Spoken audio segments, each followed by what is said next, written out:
নির্বাচনের পথে বাংলাদেশ। এই পথ কতটা নিরাপদ তা নিয়ে নতুন করে আলোচনার জন্ম দিয়েছে ট্রান্সপারেন্সি ইন্টারন্যাশনাল বাংলাদেশের একটি প্রতিবেদন। নির্বাচনী সহিংসতা ও হত্যাকাণ্ড নিয়ে টিআইবির পরিসংখ্যান যেমন উদ্বেগ তৈরি করেছে, তেমনি সরকারের প্রতিক্রিয়াও যুক্ত করেছে ভিন্ন এক দৃষ্টিভঙ্গি। নির্বাচনে তফসিল ঘোষণার পরবর্তী ৩৬ দিনে ১৫ জন রাজনৈতিক নেতাকর্মী নিহত হয়েছেন, এমন তথ্য প্রকাশ করেছে ট্রান্সপারেন্সি ইন্টারন্যাশনাল বাংলাদেশ টিআইবি। প্রতিবেদনে বলা হয়, এই সহিংসতা নির্বাচনী পরিবেশ নিয়ে নতুন করে শঙ্কা তৈরি করছে। তবে সরকারের দাবি, এই সংখ্যাটি অন্ধভাবে পুনরাবৃত্তির সুযোগ নেই। প্রধান উপদেষ্টার প্রেস উইং থেকে দেওয়া এক প্রতিক্রিয়ায় বলা হয়েছে, পুলিশের নথি অনুযায়ী উল্লিখিত হত্যাকাণ্ডগুলোর মধ্যে মাত্র ৫টি ঘটনার সঙ্গে সরাসরি রাজনৈতিক কর্মকাণ্ডের প্রমাণযোগ্য যোগসূত্র রয়েছে। এর মধ্যে একটি ছিল তরুণ রাজনৈতিক নেতা ওসমান হাদির নির্মম হত্যাকাণ্ড। দুর্বৃত্তরা তাকে গুলি করে হত্যা করে। সরকার বলছে, এই হত্যাকাণ্ড শুধু একজন নেতাকে নীরব করার প্রচেষ্টাই নয়, বরং একটি সংবেদনশীল সময়ে আতঙ্ক ছড়ানোর অপচেষ্টা ছিল।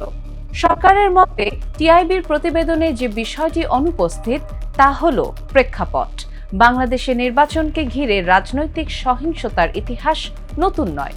২০২৪ সালের নির্বাচনে নিহত হন ৬ জন রাজনৈতিক নেতাকর্মী।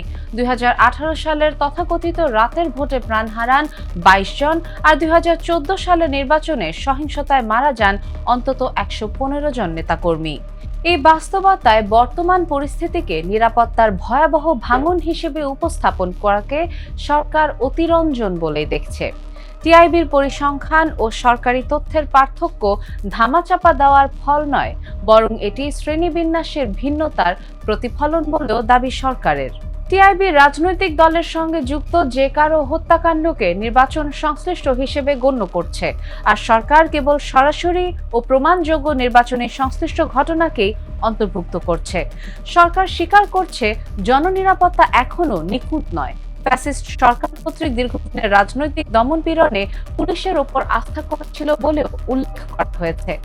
তবে অন্তর্বর্তী সরকার দায়িত্ব নেওয়ার পর অভিযুক্ত কর্মকর্তাদের অপসারণ, বিশেষ বাহিনীর ভূমিকা পর্যালোচনা, গুম ও নির্যাতনের ঘটনায় বিচারিক প্রক্রিয়া এবং নির্বাচনকালীন পুলিশের জন্য স্পষ্ট নির্দেশনা জারি করা হয়েছে। ওসমান হাদি ও বেগম খালেদা জিয়ার জানাজা এবং তারেক রহমানের প্রত্যাবর্তনের মতো আবেগঘন ও নজিরবিহীন কর্মসূচির শান্তিপূর্ণ আয়োজন সরকারের মতে পেশাদারিত্ব ফিরে আসার প্রমাণ। কোনো সরকারই শতভাগ সহিংসতা ঠেকাতে পারে না, তবুও কঠোর নজরদারি, রাজনৈতিক দলগুলোর সহযোগিতা এবং আন্তর্জাতিক পর্যবেক্ষণের উপস্থিতি মিলিয়ে তৈরি হচ্ছে আশার জায়গা। এই নির্বাচন কি তবে দীর্ঘদিনের ভয় আর সহিংসতার চক্র ভাঙতে পারবে? উত্তরের অপেক্ষায় জনগণ।